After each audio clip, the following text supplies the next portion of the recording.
Hello, everyone. I would like to welcome you to this webinar on using internal audits for continuous improvement. My name is Mel Hartley, and I'm one of the team members here at the Training Accreditation Council. This time, we just wish to take a moment to acknowledge the traditional custodians of the land we are meeting on, the Whadjuk people. We wish to acknowledge and respect their continuing culture and contribution they make to the life of this city and this region. And without any further ado, I'd like to introduce Claire Werner, who is our facilitator for today. Over to you, Claire. Thanks, Mel, and good morning, everyone. I can see you all popping good morning and hello in the chat box there. Today we have got an hour and a half where we're going to talk about how you might use internal audits for continuous improvement in your organisation. And there's a lot of information that we have wanted to give to you today. We'll talk about a lot of those things throughout the session, but we've also got a handout for you where we have put that information in the handout so that you can come back to it at a later date and have a look at that. This is one of our newer workshops. We have had workshops on continuous improvement before, and we have had workshops on internal audit before. And we had some feedback that said it would be really great if you could merge these workshops and show us how they might work together. This is the result of that feedback from you. So it is the first time we're running this workshop. And if you do have feedback about how we could improve it, then you're very welcome to provide that feedback, and we'll give you some information about how to do that at the end of the session. So today we are going to look at continuous improvement in your organisation, in your ITO in particular, how that can help your organisation thrive, and how internal audits could be a tool that you could use to contribute to that process. So we've got some broad topics we're going to cover. What's a culture of continuous improvement? The what, why, when, and how of continuous improvement, how the internal audit process can contribute, strategies to actually develop a continuous improvement culture in your organisation. And we are going to talk about the standards for RTOs very, very briefly, and any future regulation, which we all know we're getting soon. We certainly welcome questions from you, and we're going to use Mentimeter to do that. So you can see the Menti code there at the bottom of the screen, which will allow you to access Mentimeter and pop your questions in there. Mel is going to collate all of those for us so that when we get to the end of the session, where we've set aside about 15 minutes to answer questions, we'll be able to work our way through those. So let's get on with it. So thriving organisations. So a thriving business is one that's not only financially successful, but also demonstrates sustainable growth, strong customer satisfaction, and has a positive impact on its stakeholders, and that includes people who work in the organisation, the customers of the organisation, and community. So thriving businesses are really characterised by their resilience and adaptability, and their ability to be able to innovate in response to changing market conditions. When you look at businesses that thrive, it's because they have created an environment that enables that to happen. And the list that you see on the slide there are the common things that exist in these organisations. So, for example, they focus on their customers. Satisfying customer needs and building that strong relationship with your customers is seen as critical for the long-term success of the business. And they do things like they gather and act on customer feedback, and they improve the customer experience in their organisations. They strengthen operational efficiency. And this is really important because what they do is they streamline processes and they eliminate waste which increases productivity in the organisation, tends to reduce cost. So this could also involve things like leveraging technology that could enhance efficiency, or looking to new business opportunities. Often these people will implement lean practices in their organisations. They'll regularly review and improve operations. They'll integrate digital tools into their business, and all of those things, of course, strengthen their efficiency. Innovation is important, and it's often about, meeting these evolving market demands. We all know that we work in a very changeable global environment now. So continuous innovation actually allows a business to stay competitive. They offer new products and services or processes that meet those demands. Having a skilled and motivated workforce is critical in all of this. When you have this, you've got a capable and engaged team, and that team, of course, drives productivity. So high quality outputs are things that tend to be a result of that. Creativity is a result of that. And organisations actually need to invest in their employee development, create that supportive culture, recognise and reward people's contributions. All of those things help you have this kind of workforce. Adaptability and resilience, they really help an organisation adapt to market changes and economic fluctuations as they happen, unforeseen challenges that might occur in your environment, and that is critical for long-term success. Governance, having strong governance is incredibly important.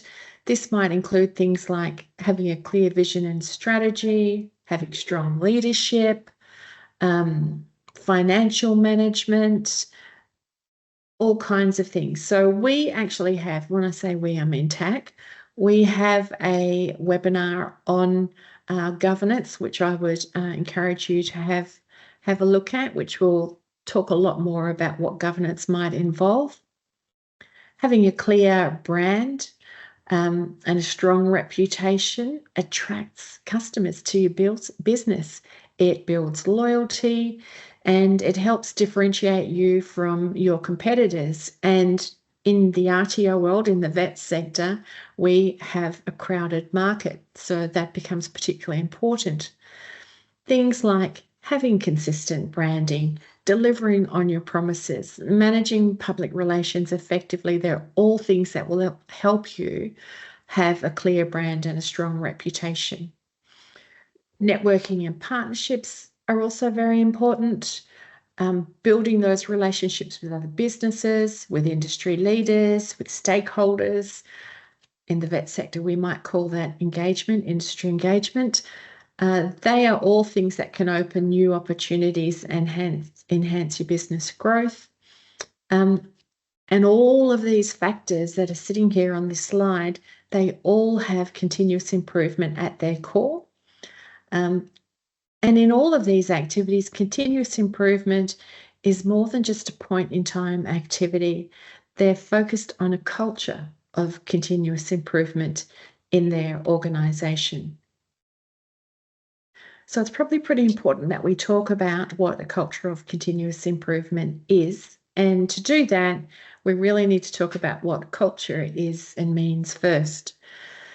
So culture is about shared beliefs, it is about values, it's about customs, it's about behaviours, and all of those things that characterise a group, or in our case, an organisation, an RTO. Culture shapes how people think, how they act, how they interact with one another and their environment, and this is the really important bit. Culture is learned and culture is passed on. So when we talk about a culture of continuous improvement in an organisational environment, what we mean is that it's a situation where all members are committed to constantly enhancing processes, products, services, and their own skills. Now, continuous improvement is something that has been talked about as a concept for many, many years. It's been important in business. And the concept has produced some really well-known models and approaches. So things like lean, agile, Kaizen, they're all terms that you're likely to have heard before. And all of these are about an organisation having a look at how they operate and improving their processes and outcomes. Kaizen actually means change for the better. And it's a great way to think about continuous improvement in your organisation. So when it comes to RTOs, as an RTO, you are ultimately responsible for ensuring the quality of training and assessment within your organisation and scope of registration. And this actually goes well beyond the quality of training and assessment to include all aspects of your RTO's operations. So RTOs need to evaluate information about their performance and use that information to inform the quality assurance of the services and improve training and assessment. This is simply sound business practice and it's good educational practice.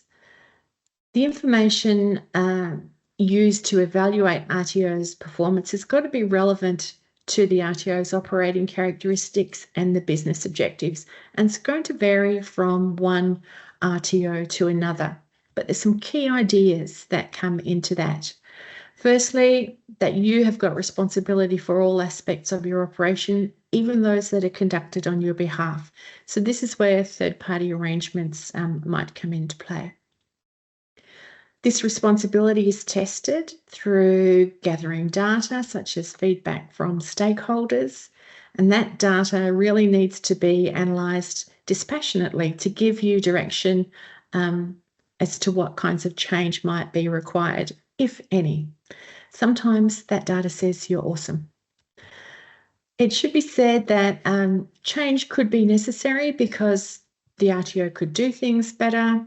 Sometimes standards external to your organisation have changed and you might need to respond to that.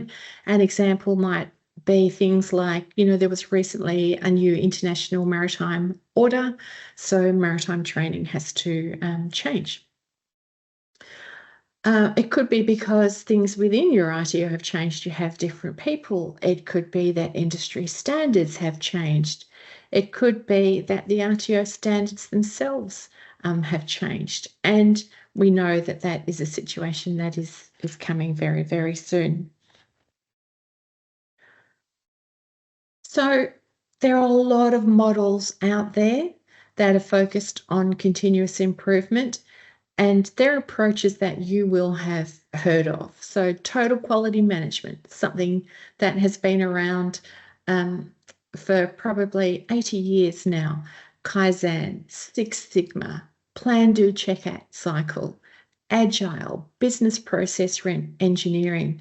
They are all models that are available and no one model is necessarily better for you and your organisation. So that's something that you actually need to explore within your context. But the important thing is when we think about these models, there are things that are common in all of these models. And they're things that we should be focusing on. So the principles that you see on the screen here are things that drive the process of ongoing enhancement, and they're common across all those models that we have just mentioned. So first of all, this focus on incremental and ongoing improvement. So all of these models actually emphasize the importance of continually seeking and implementing improvements, whether they're small and incremental, such as Kaizen and PDCA, or sometimes they can be a little bit more substantial, such as in business process re-engineering. But the majority of all of the models actually focus on small steps. Employee involvement and empowerment is critical. Engaging employees at all levels of your organisation encourages active participation, it encourages idea generation, and it means that you can look at problem solving from a whole range of perspectives within your organisation, and you tend to get better outcomes when you do that. Customer focus is incredibly important. All these models prioritise customer satisfaction. Whether directly or indirectly, improvements are generally aimed at enhancing the value that's delivered to the customers, improving quality, or meeting some kind of customer need more effectively. To do this, you really have to focus on data. So all of these models use data-driven decision-making, and sometimes you'll hear it also talked about evidence-based decision-making. So the use of data and metrics to identify issues, to measure your performance, and guide improvements is a common thread. Models like Six Sigma and Lean are particularly data intensive, but all models actually value evidence-based decisions. They all take a systematic approach, and systematic is a word that we hear a lot in the vet sector. So these models provide structured, systematic approaches to identifying problems, to analysing them, and to implementing solutions. This could be through specific frameworks, or it can be through a more general structured methodology. They all focus on reducing waste and inefficiencies. Sometimes that's physical waste, sometimes it's time, sometimes it's resource inefficiencies, but all models actually aim to optimise processes by eliminating non-value adding activities. Now, I just want to add a little thing in here, and that sometimes in our organisations there are things that we have to do that when we look at it from a customer's perspective, we would say this is not necessarily value adding. But you've got to think about the breadth of customers that exist in your organisation. Sometimes they're internal, sometimes they're external, and they're not just the learner in your organisation. Standardisation is an interesting one, and it's a bit of a double-edged sword. After successful implementation of improvements, often organisations will look at standardising those across the business to ensure that there's consistency and sustainability over time. And this certainly helps maintain quality and efficiency across organisations. You simply need to keep in mind that sometimes there are reasons for doing things a little bit differently.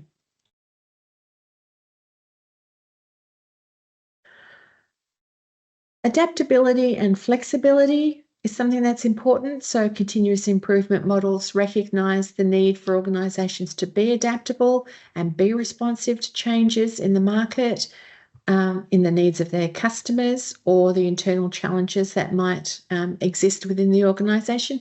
And these kinds of things pop up all of the time. Leadership and support is something that is critical. Leadership commitment is the way that you can foster a culture of continuous improvement in your organisation. So your leaders would be expected to support the model, to drive improvement efforts throughout the organisation, and they will often do that by modelling themselves. And there should be a cycle of reflection and learning. So continuous improvement is cyclical and it involves ongoing reflection on what has been learned in your organisation and using those insights to actually inform future improvements. This is an iterative process and it ensures that your organisation keeps evolving and improving. So these principles, these common principles, are really what makes continuous improvement models effective across various industries and across the whole range of organisational contexts. Now, what you see in this list here is strikingly similar to the set of characteristics that we had about thriving organisations in the first slides. Because we have such a short time together, we are going to focus on data-driven decision-making in RTOs. And there's a range of data that we can use to help us there, including the data that comes from internal audits. So when you think about the vet sector, these are some of the data sources that exist. Some of the data that you see on there, the NCVER data requirements are mandatory. Every single RTO reports against that data. So things like student outcome surveys, surveys of employers, destination surveys, completion data. These are all things that are formally required by the RTO, and the government collectively use this data to monitor outcomes across the sector. But there's a whole lot of non-mandatory data that you can use in your organisation as well. And what you see on the screen here is some of that. So things like complaints and appeals data, community feedback, internal audits, external audits, your industry engagement. They're all things that can help you think about and measure how well your organisation is doing.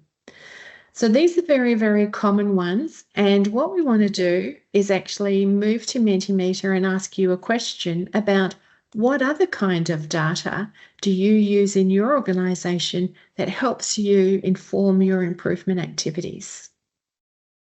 Okay, so you can start to see that student feedback and industry feedback are very, very common responses.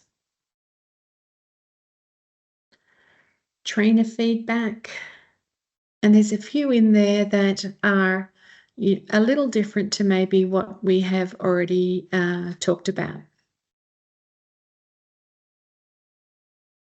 As it's getting smaller and smaller, I need my glasses to see it. So one that sits in there that we might not have seen before are the JC reports. So that's our Jobs and Skills Councils, and they do a workforce plan, a workforce development plan every year, which actually has a whole lot of insights into the needs of industry and how to be responsive. We've got staff PD days in there, staff coaching sessions, which again, it gives you an opportunity to get information from your staff about how things are going in a very, very different way. Team discussions. We have got self-reflection, incredibly important.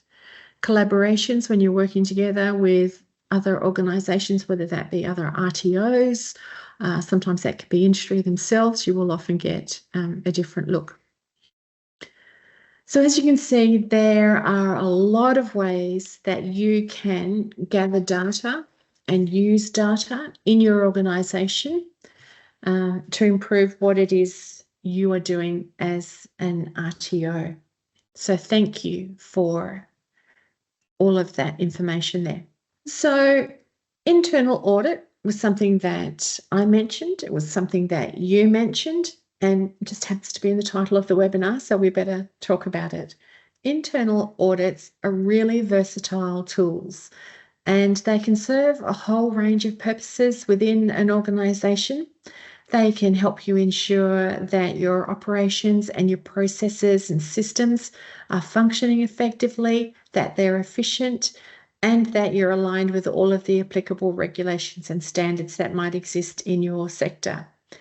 In RTOs, we tend to focus our internal audits on compliance with regulation, but there are a whole range of common uses for internal audits where we could broaden the scope of what we do and actually get different and very useful information.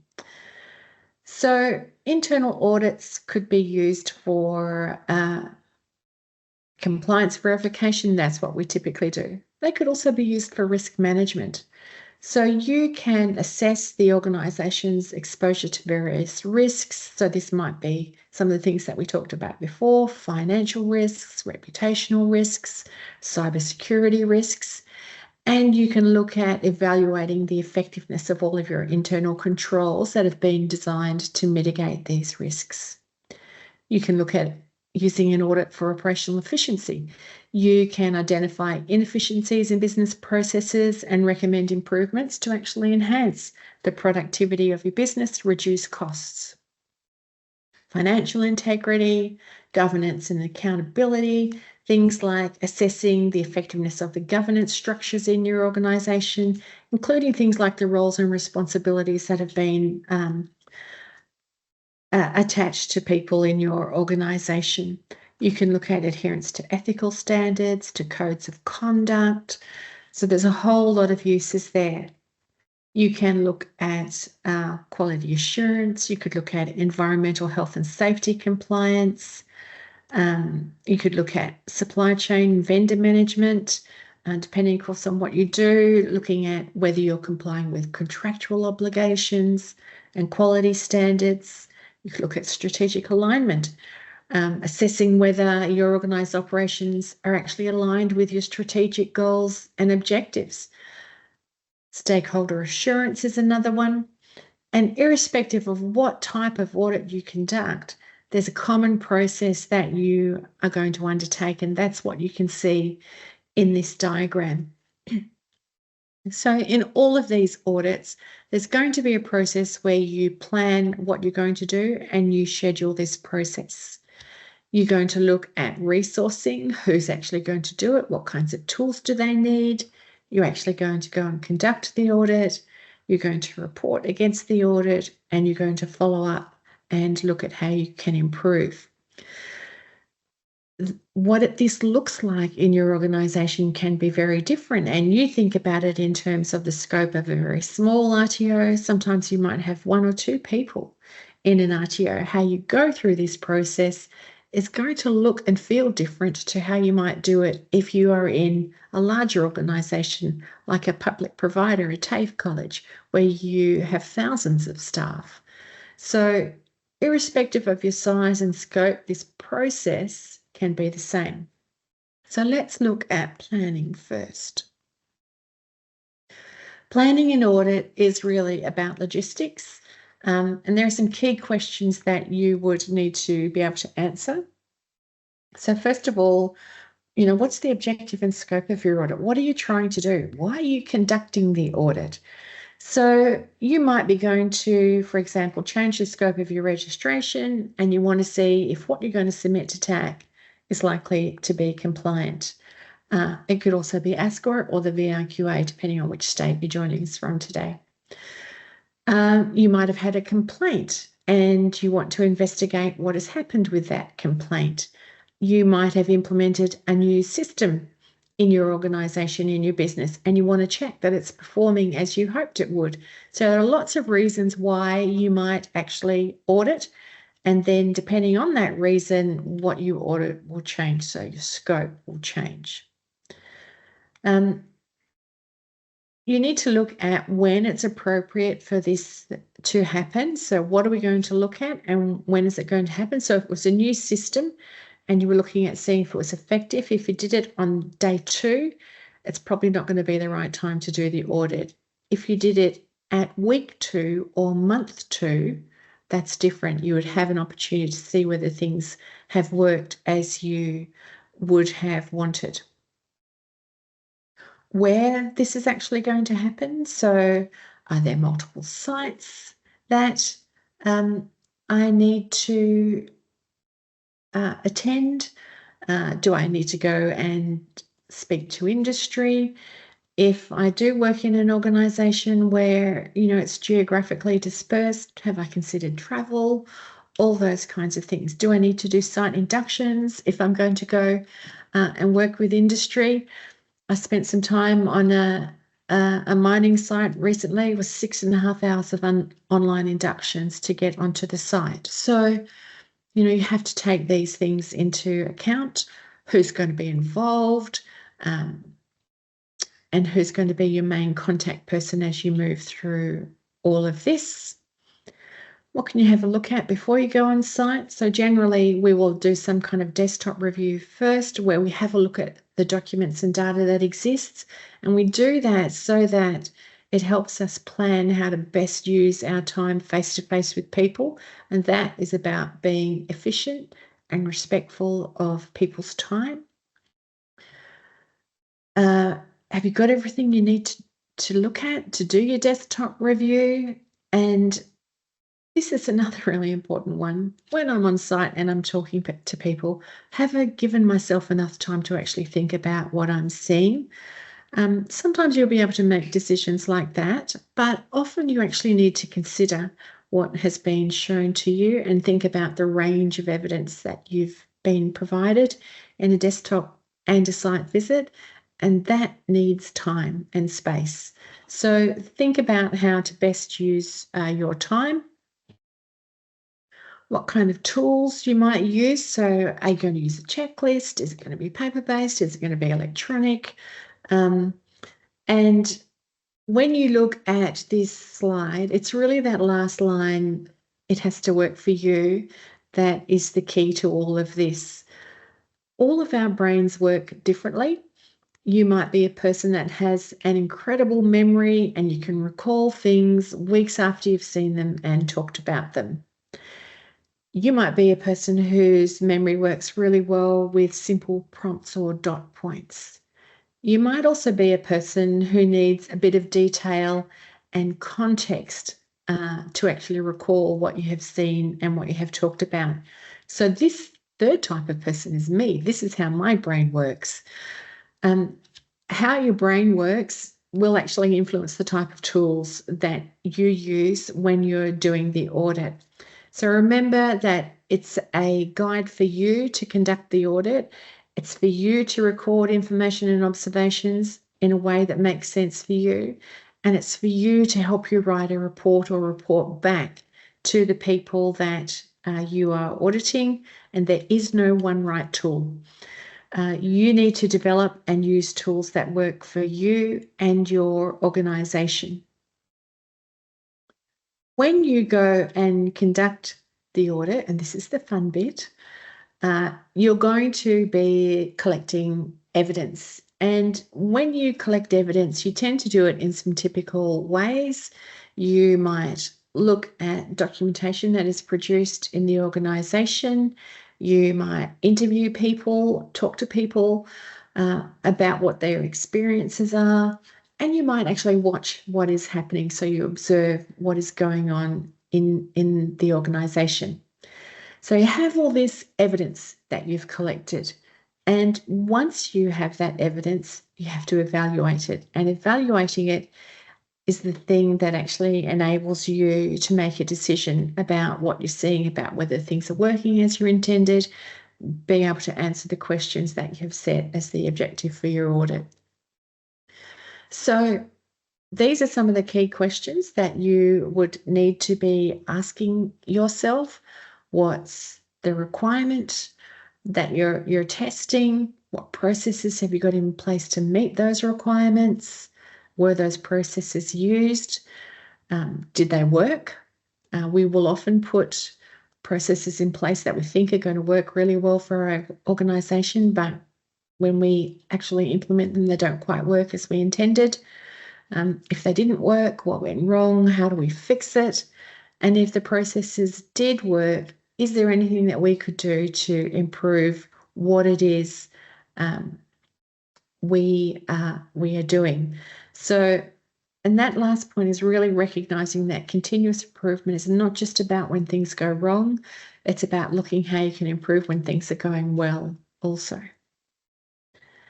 So we have another question for you, which we're going to swap to Mentimeter for, is what kinds of tools and processes do you use to help you determine what went wrong with your organisation? Okay, so you can start to see that there are some strong patterns in the information that, or your responses to this question. So we have audits, checklists, validation, and feedback as being key tools that you might use to determine what went wrong. And we're using terms audits and internal audits there. And I want to just touch on that one very briefly, because in an external audit, so for example, if I came to do an external audit in your organisation, I'm going to say, this is working fabulously. these are a few things that maybe you might improve. But this is a problem area here, and this is something you have to address. So when I do that, I don't dig into why that area is a problem area. So I just say, here's the problem area, you have to fix it. But in an internal audit, you have the opportunity to dig and figure out why that area is a problem area, what's actually causing the issue in the first place. And a lot of the things that you have put in there around that, for example, feedback, validations, course reviews, staff meetings, all of these things give you an opportunity to discuss the why that something hasn't quite gone as you have expected it to. So that's a great list, thank you. And this is something that I want to talk to you about in terms of figuring out the whys. So there are a lot of tools out there available, for example, root cause analysis or the 5 whys that help you then dig into the information that you get from all of those sources or tools that you use to examine your organization. So the reason we've chosen the 5 whys as just one example that we can give to you is because it's a really simple technique that you can use to actually identify the root cause of a problem in an organization. But you've got to have a really clearly defined problem, and then you ask why until you get to the root cause of the problem. So here is an example. So let's say we're an organisation and there's been a decline in the revenue in our RTO. So our first question is, why is the RTO experiencing decreasing revenue? And then we look for the answer to that question. So it could be, for example, because fewer clients are enrolling in our training programs. Why? Why are fewer clients enrolling in our training programs? Because our programs aren't attracting new ones and the existing clients aren't returning. Why aren't our programs attaching new clients? And so we go. We keep going along there until we get to the point where we actually have the problem. And that's what you see in the last why question that's there, because we don't have market research and feedback mechanisms to identify changing trends and client preferences. So we don't update anything and it flows. So depending upon the answers to these questions, you are going to get to a very different root cause. So if we think about, for example, that first question, why is the RTO experiencing decreasing revenue? We've said because there's fewer clients. Now that could be because there's increasing competition, because we have a lack of market presence.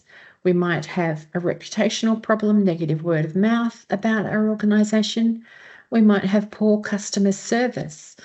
So the whys and the causes of the problems can be very different. So this is a very simple tool that you can use when you identify problems through internal audits to figure out what's the actual problem and therefore the best way to fix it. If we don't figure out what the root cause of a problem is, then we tend to put solutions in place that don't work. And unfortunately, in RTOs, that often involves lots of paperwork. So getting to the root cause of the problem is particularly important. When we do find out what the issue is for us, then there's lots of things that might change in our organisation. And you have a list of all of those things sitting there on the screen in front of you. So depending upon the root cause, any one or multiple of these things might actually need to change in your organisation. And so when you're doing the right thing and you are implementing continuous improvement, you're going to come up with what you're going to do and you're going to put it in place. And And of course, that's not the end of the story. So when we think about our RTO and conducting internal audits, using internal audits, then we have to make sure that we follow up on what we have done. And many of you in audits have probably heard us talk about closing the loop. It's a matter of following everything through. So you're going to, in some way, draft and distribute a report to the people who have been involved in the audit. They need to be really clear messages to the people who are using them. There are a number of times in both internal and external audits when you read a report and you're left scratching your head wondering what the issues really are and what you're supposed to do about it. That's not what we want in an audit report. It has to be used and user-friendly for the people that you're offering it to. So internal audits really allow you the opportunity to structure this information and data in a way that suits your organisation. If you write a novel, generally people aren't going to read it. So think about what might work for your audience. And there might even be multiple reports written in different ways for different parts of your organisation. If you're an organisation that has a board, for example, there might be a really short, sharp overview that you're providing to the board to keep them informed about what's going on. But the teams that might be implementing any actions, they're going to need more detailed information. A report doesn't necessarily have to be a document. It might be a presentation. It might be a discussion over the dinner table if you are a very, very small organisation. So whatever form is used and useful for your organisation, that's what you should be doing.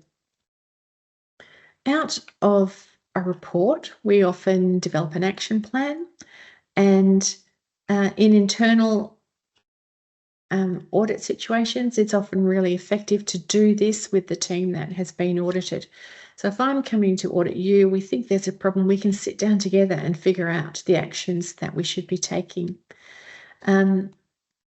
These action plans take many, many formats that might range from notes in my notebook to some kind of spreadsheet or online tracking tool that we might be using.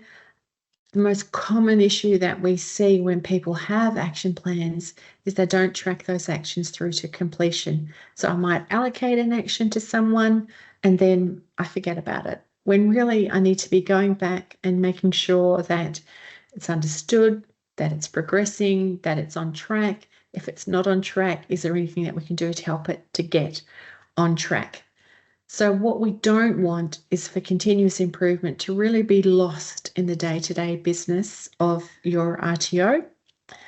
And at some point, you're going to close those actions out. They've been completed and you store what you have done for future reference. And this is about knowledge management.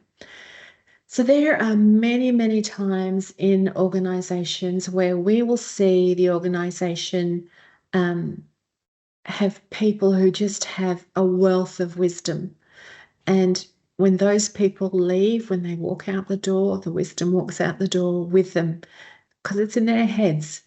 And to some degree, that will always happen, but there's a lot of information that we could capture and use in our organisation long term if we just thought about how we wrote things down and the kinds of records that we keep and why we keep them. So this is really where continuous improvement, comes into its own. We want to be asking questions of the organisation about what we learnt through all of this process, and that audit activity is really only one part of the process, that in fact the planning of actions, implementing them, thinking about more opportunities to learn about the strengths and weaknesses in your organisation, this reflective thinking process is what makes internal audits effective for continuous improvement. Sometimes you could have things like visual controls in your internal audits to advance tasks. So things like traffic light systems are helpful. And of course, those color coding type actions are, typical of that. You see in things like Kanban boards. So there's a lot of ways that you can use, present, and track the information that happens in your organization, including whether the changes you made work. So I'm going to say something that's going to sound very much like a cliche, but it's not. Quality is not a destination. It's this ongoing journey, and internal audits are a really great way to actually gather data and inform the quality journey in your organization. So developing this culture of continuous improvement is not something that just happens. If we want to build this culture of continuous improvement and have a range of tools that will help us get the information we need to inform our activities, we have to have some really deliberate strategies to actually help us do that. And this is where we are going to ask you a question again. So what kind of strategies do you think you could use in your organisation to actually help you develop a culture of continuous improvement? Okay. So when you have a look at what you have put in there, there is one message that is screaming at all of us, and that is to have open communication. And I think the very first response that someone put in was to have a speak up policy. If we don't talk about what is happening in our organisation, if we're not open to receiving feedback, it will be very hard to develop a culture of continuous improvement. So I 100% agree with you. That is a very deliberate strategy that you must have in your organisation. Now, there are a lot of other common things in there too as well. Things like mentoring, having accountability, empowering people, using or creating opportunities to actually do that through regular meetings, team meetings, mentoring, coaching, developing staff, having ownership of the task, communicating benefits. There's a lot of very, very good suggestions in that list. Trust sits in there, incredibly important. Having risk controls. Yes, you can't manage risk, and I'm talking about risk in terms of opportunity as well as things maybe not going as well as you want them to, if you don't have controls or test points at which you might go to. Okay, fantastic. So there are a lot of different strategies that sit on there.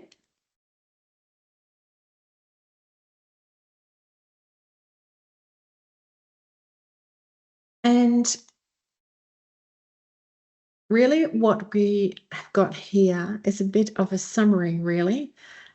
These are the top 10 things that we say you should do from the research. And what you're going to see is that the things that are on this list really align very well with the things that you had in your word cloud from our last activity. So when we think about this, if we are going to build a culture of continuous improvement, there's a whole lot of strategies that have to be in place that are going to engage employees, they're going to get them to align with organisational goals and foster an environment where that ongoing learning and innovation are encouraged. And leadership commitment and role modelling is number one on that list.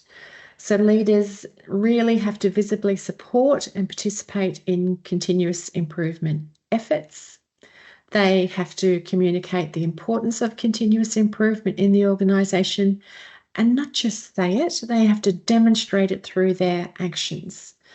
It's really important that the leaders provide a clear vision and direction that is aligned with the continuous improvement goals. Employee empowerment and involvement is also incredibly important. So we actually need to encourage all employees to contribute ideas for improvement and to actively participate in problem solving. And generally to do that, we need to create some kind of channel for that to happen.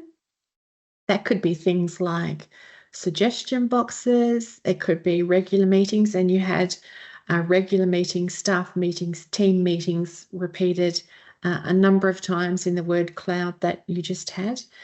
Because what those things do is give employees an opportunity to share their ideas, and not everyone is going to be comfortable with standing up in a meeting and speaking to what their idea is. But when you have the opportunity to do that, and you have the opportunity to do it in a more anonymous way, you will tend to get a lot more buy-in.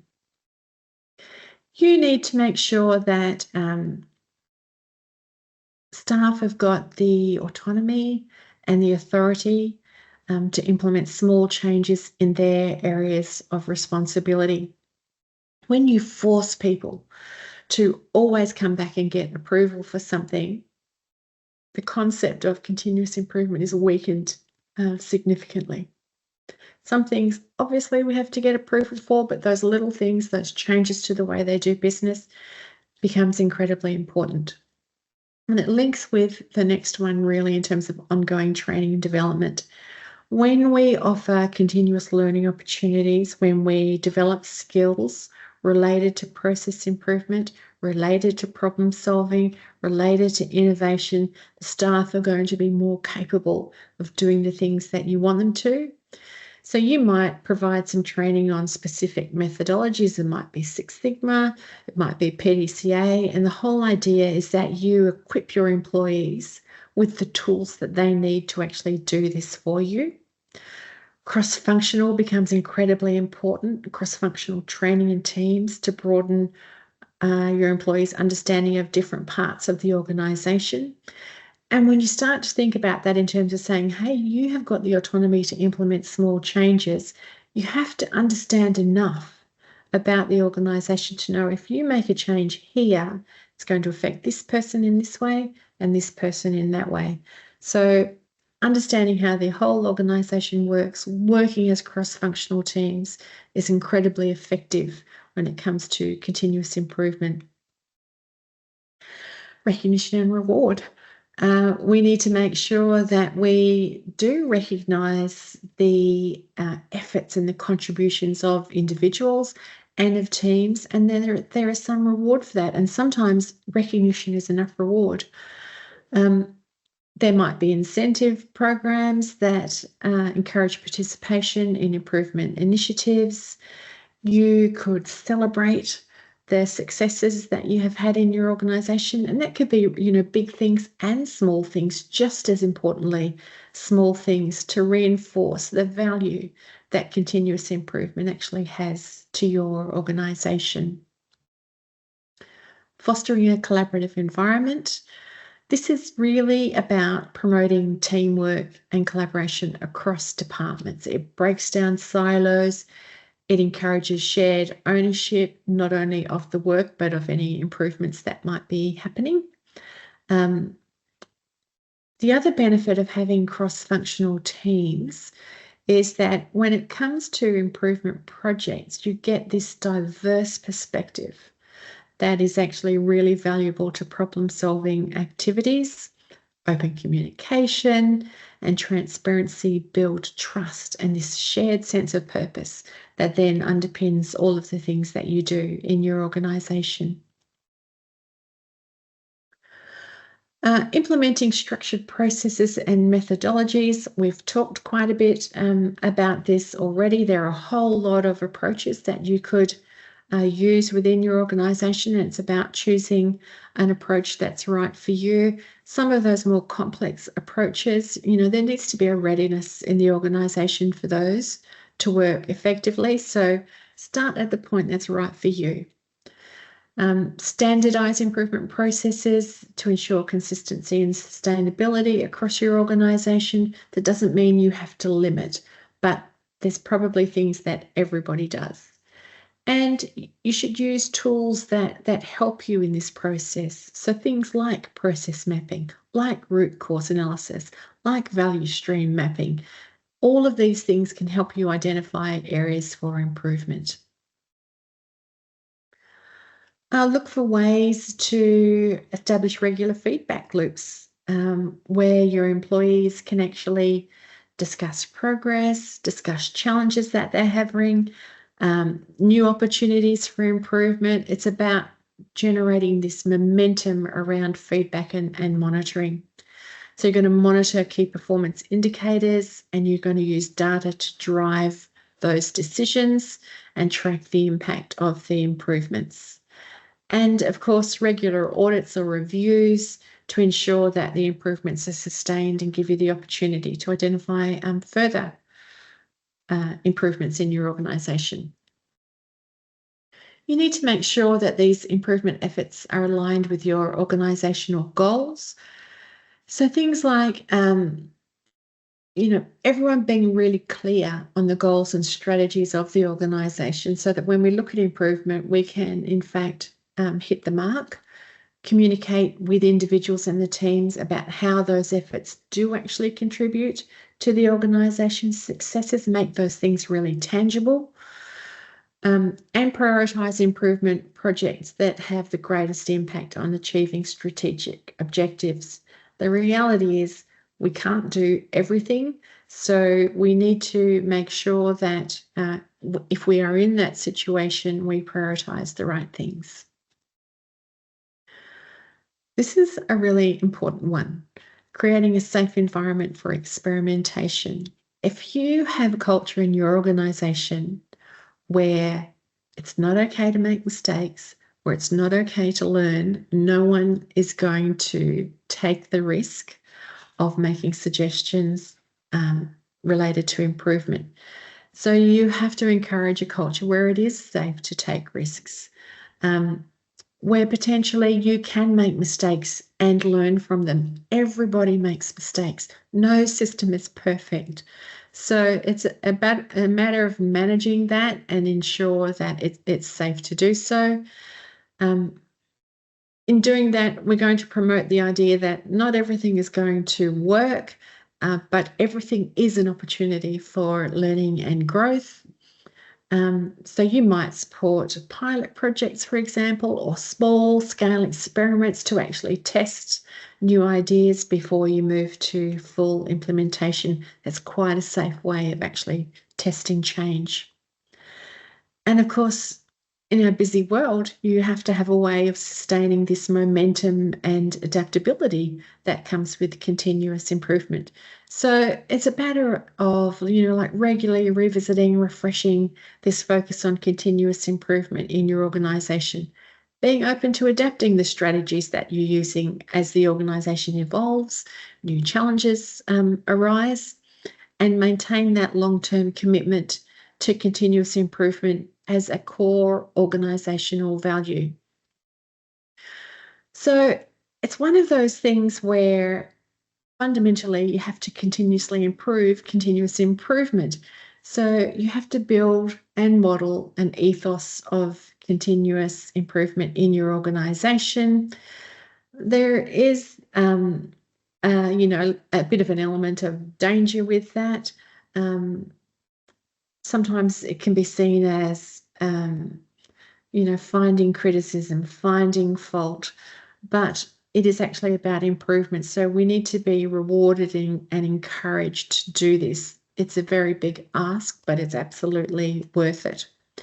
So the points that you see on the slide there are things that would underpin you having the ability to continuously improve, continuous improvement, having a mindset and an ethos, a culture that values this, engaging with this process, encouraging critical reflection, having this tolerance of adverse feedback. Nobody really likes to be told what they're doing is not good, but if we look at it from a point of it's not criticism, it's constructive, then you can often look at that quite differently.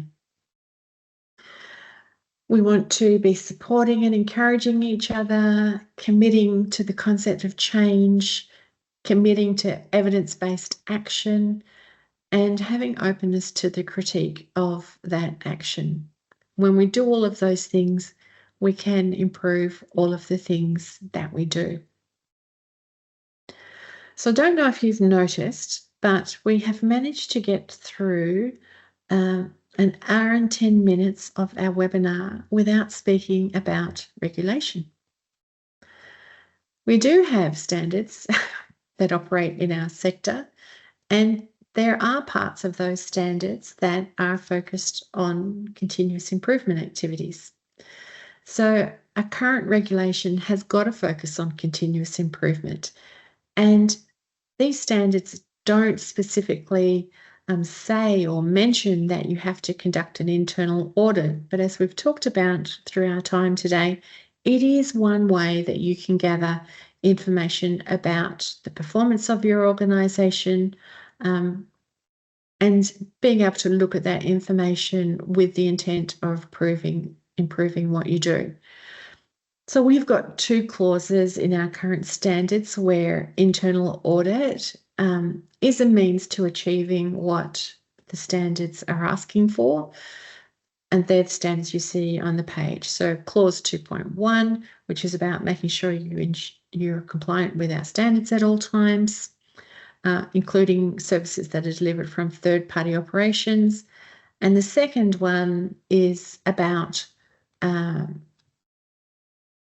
how you make sure that you monitor that your training and assessment and strategies and practices are actually doing what they need to do, and that you systematically evaluate and use the outcomes to improve.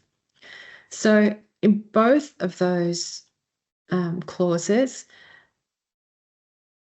internal audits are a way for you to gather data that could inform how you make decisions around those areas. Now, potentially in the next 2 days, we might have some new regulation, and all of us have seen the early versions of the new regulation for our sector. While we don't have the final version in front of us, what we do know is, of course, that regulation maintains this focus on continuous improvement, with audits being one way that you can collect data to test your RTO's systems. So there are a lot of resources that are actually available to help you support this process of continuous improvement, including a continuous improvement fact sheet that TAC has. So on this slide, you've got a list of those resources. And I think maybe Mel just put a link in the chat. I'm not actually looking at the chat, but I think that's what she has done. You've got the standards themselves, and there's a user's guide that helps the explanation of those standards. TAC has a range of fact sheets that are available, including continuous improvement, internal audit, complaints and appeals, industry engagement, and they are just a few of many, many fact sheets that are available to you from TAC's website. And of course, all of these webinars are also recorded, and the replays of all of the webinars around all of these topics are also available to you from TAC's website. You have a handout from today's workshop that has got a lot of the information that we talked about. It's a lot to remember and think about, so we hope that that's a reference point that you can come back to as you think about how this might work in your organisation. So as promised, we set aside some time for questions. Yes, this is a really good question. And when you look at our sector, there is across the board a lot of parts of what we do that are driven by data. And that data can be quantitative data and it can be qualitative data. So, for example, it might be that you have meetings with industry where they are talking about a particular thing that is happening in industry. In my mind, that is a qualitative measure. So they might be telling you X, Y, Z, and you go, okay, I need to think about X, Y, Z and see if I can also find other information that might support this view or opinion that somebody might have. In RTOs, we tend to be very quantitative data focused, and qualitative data is just as important. So I would absolutely encourage you to talk to as many people as you possibly could to look at that kind of qualitative data. Okay, so I think that in terms of closing the loop, the thing that becomes really important there is making sure that there is some allocated responsibility for tracking how those actions happen. So, and that it's reported. There's a control point at which we come back and have a look at it. So we will often see organizations where they will have a continuous improvement log, for example, and someone is allocated a task in that continuous improvement log, and there's a status section, and generally it says ongoing. So we never go back and have a look at that. No one has responsibility for going back and having a look at why it's ongoing for 4 months when it should have been done in 1 week. And it's not that the person that has been allocated to has not tried to do it, but there's often a whole range of other stuff that goes on in organisations that prevent us from doing things. So the number one thing that you could do in terms of closing that loop is to make sure that someone has responsibility for tracking how the actions are going and for intervening to help those actions get to the point where they're completed when there's some kind of challenge to completion. This is a really good point. And,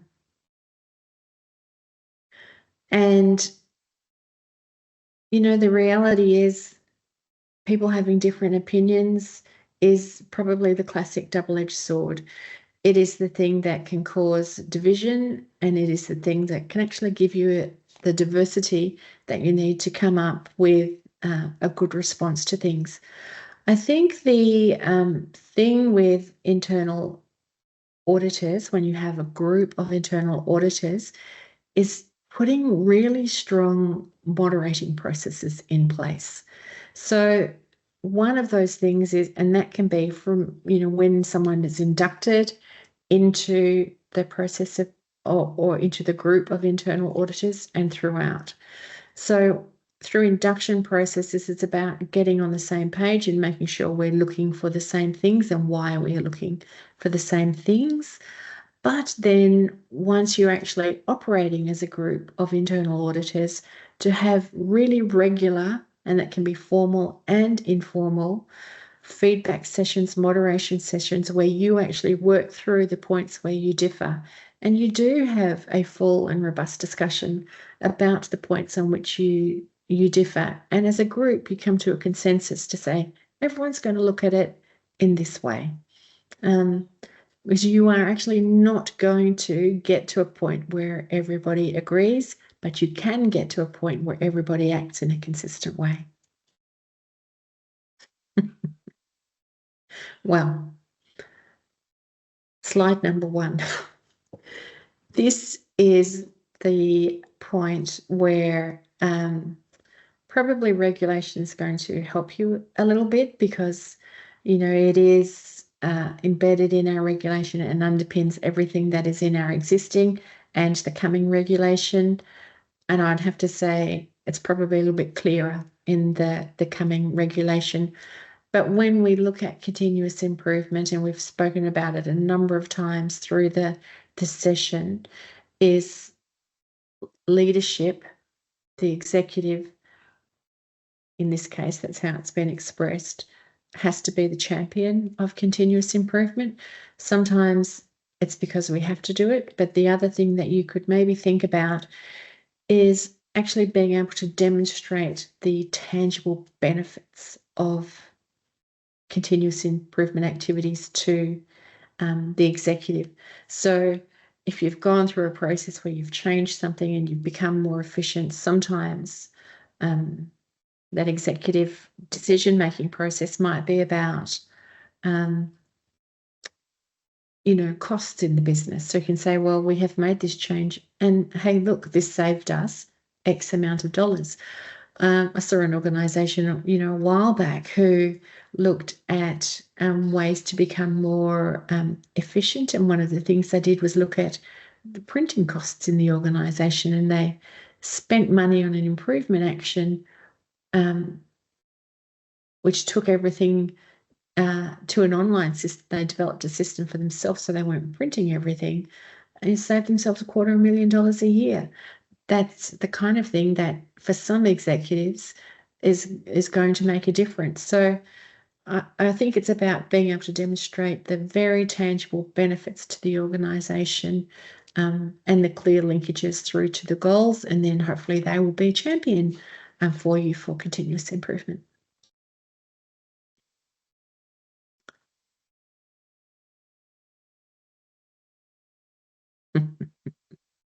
Yeah. This is another great question. In some ways, I think it kind of links to what we talked about just previously with the executive. Is that, they have to see it as they have to know the tangible benefits. The what's in it for me question, in essence, has to be answered. And the other part of that is, I think, the world of training has changed. The days where we might walk into an organisation, train and walk out are gone. And so that education program that sits around, actually, this is the scope of what a trainer does now. This is how it benefits you. This is how you contribute. This is how you own what it is you do. It's probably more a culture change activity with these people than any particular specific action.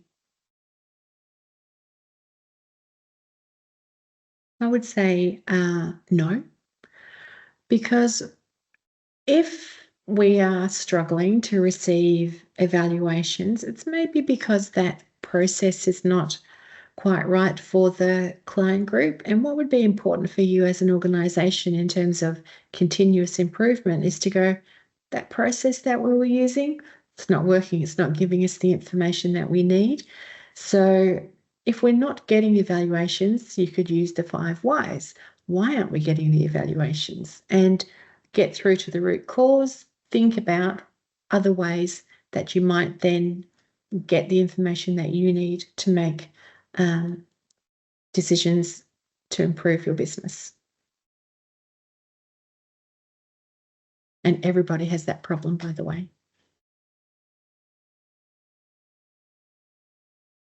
Yeah, yes.